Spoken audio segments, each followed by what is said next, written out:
और अब बात मौसम की करते हैं तो कराची को मानसून के ताकतवर के मुख्तलिफ इलाकों में सुबह सवेरे भी कहीं हल्की तो कहीं तेज़ बारिश का सिलसिला जारी रहा। महकमा मौसमियात के मुताबिक शहर में आज भी वक्फे से दरमियानी और तेज़ शिद्दत से बारिश का सिलसिला जारी रहेगा। वज़ीर इत्तला सिंध शर्जील इनाम मेमन ने दावा किया कि सिंध हुकूमत ने बारिश के हवाले से तैयारियां मुकम्मल कर ली हैं। मेयर कराची ने शहर कायद में तमाम शाहराहों को क्लियर कराने का दावा करार दिया।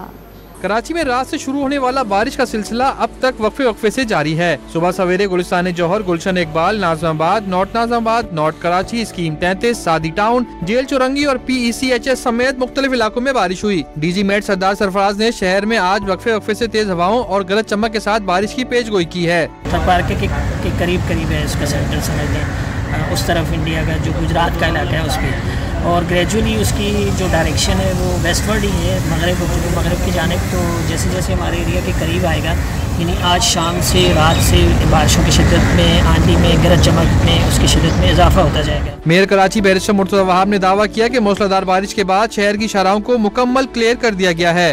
जो बड़ी शाहराहें शहर की वो क्लियर हैं। कुछ मकामात पर पानी देखने को नजर आया जिसको क्लियर किया जा रहा है। मैं शहरियों से सिर्फ गुजारिश ये करूँगा कि वो अपनी इंतजामिया का साथ दें, गैर जरूरी तौर पर अपने घरों से ना निकले। वज़ीर इत्तलात सिंध शर्जील इनाम मेमन ने सिंध हुकूमत की जानिब से मुतवक्का बारिश के हवाले से इंतजामात मुकम्मल कर लिए हैं। अलबत्ता तालीमी इदारे खुले या बंद रखने से मुतालिक गौर किया जा रहा है। शहर में कल से सुबह 8 बजे तक सबसे ज्यादा बारिश कायदाबाद में 52 मिलीमीटर रिकॉर्ड की गई। महकमा मौसमियात ने ताकतवर सिस्टम के जेर असर कराची में बारिशों का सिलसिला 31 अगस्त तक जारी रहने की पेशगोई की है। ताकतवर हवा का कम दबाव डीप डिप्रेशन की सूरत में गुजरात पर मौजूद है। महकमा मौसमियात के मुताबिक इस सिस्टम के जेर असर ताकतवर मानसून हवाएं सिंध पर असरअंदाज हो रही हैं। ये सिस्टम मजीद शिद्दत भी इख्तियार कर सकता है।